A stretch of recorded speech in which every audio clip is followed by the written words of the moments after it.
मराठीत भाषण म्हणजे मराठीत कार्यक्रम ठेवायचं हेच होतं. आमचे साहेबने सांगितलं कसं पण मराठी या मंचावर बोलायला पाहिजे म्हणून एक कार्यक्रम ठेवलेला आहे. तरी पण एवढं तमिळनाडूमध्ये पण आलेले आहेत, पण त्याच्यासारखं फक्त मला भीमराव सर्वदेवचा ते बोललेले அவரை சொன்னதை நான் கொஞ்சம் உங்களுக்கு ஒரு ஷார்ட்டில் ஒரு 2 இதில் சொல்லியிருந்தேன். அவர் சொன்ன விஷயங்கள் உங்களுக்கு புரிஞ்சிருக்கும். இருந்தாலும் 1990 அதாவது 1988 ஐயா வந்து சென்னையில் அவர் பார்த்ததாக சொன்னார். அதுக்கப்புறம் 10 நூல்கள் அவர் வந்து ஐயா தந்தை பெரியாரை பற்றி மராத்தியில் டிரான்ஸ்லேஷன் பண்ணி எழுதியிருக்காரு. அதை வெளியிட்டிருக்காரு. அதில் முக்கியத்துவம் வாய்ந்தது. பிறகு வந்து குடியரசு பத்திரிகையிலிருந்து அந்த செய்திகளை பல செய்திகளை அவர் படித்து எடுத்து அதை வந்து வெளியிட்டிருக்காரு. அதையும் அவர் குறிப்பிட்டார்.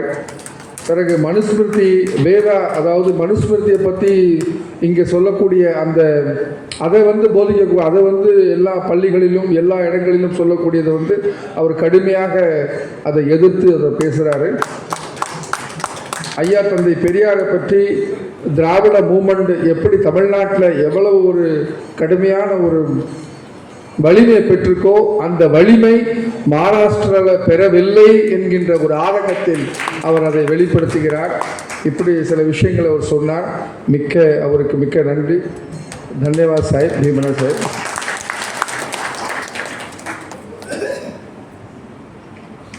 नेक्स्ट आमचं ते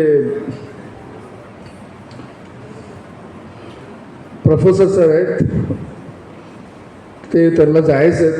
त्यांना அவங்களுக்கு போகணுமா கொஞ்சம் 7:30 he has actually train from Kalyan, so please come sir, deliver the address.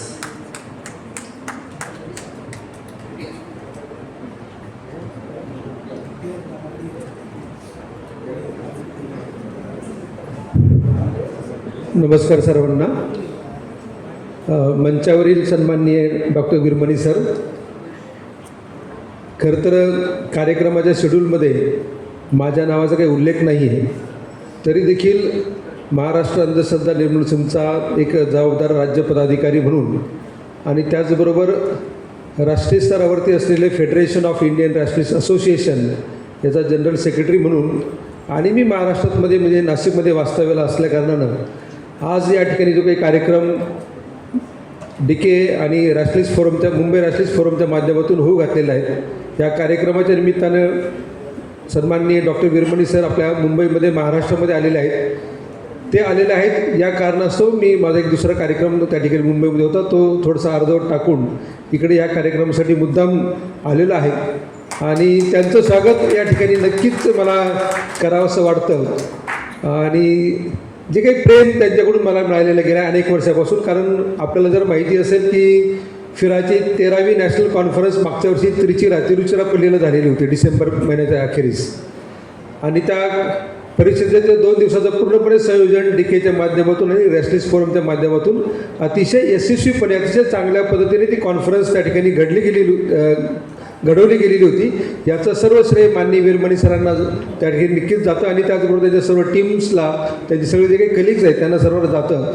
त्याचाच एक आभार या ठिकाणी व्यक्त करावे म्हणून मी महाराष्ट्रामध्ये ते आलेलं असताना या ठिकाणी मुद्दाम थांबलेलं आहे. फक्त 2 विषय या ठिकाणी मांडेल की सेल्फ रेस्पेक्ट मुवमेंटला या ठिकाणी 100 वर्ष पूर्ण होत आहेत आणि गेल्या वर्षी देखील 30 थीम त्या नॅशनल कॉन्फरन्सची होती. हे सर्व होत असताना आणि सध्याचं जे काही आपलं लोकशाही आहे, आपलं भारतामध्ये लोकशाही असं म्हणतो, आणि सध्या आपल्याकडे वेगवेगळ्या स्वरूपाचे इलेक्शन्स सुरू आहेत.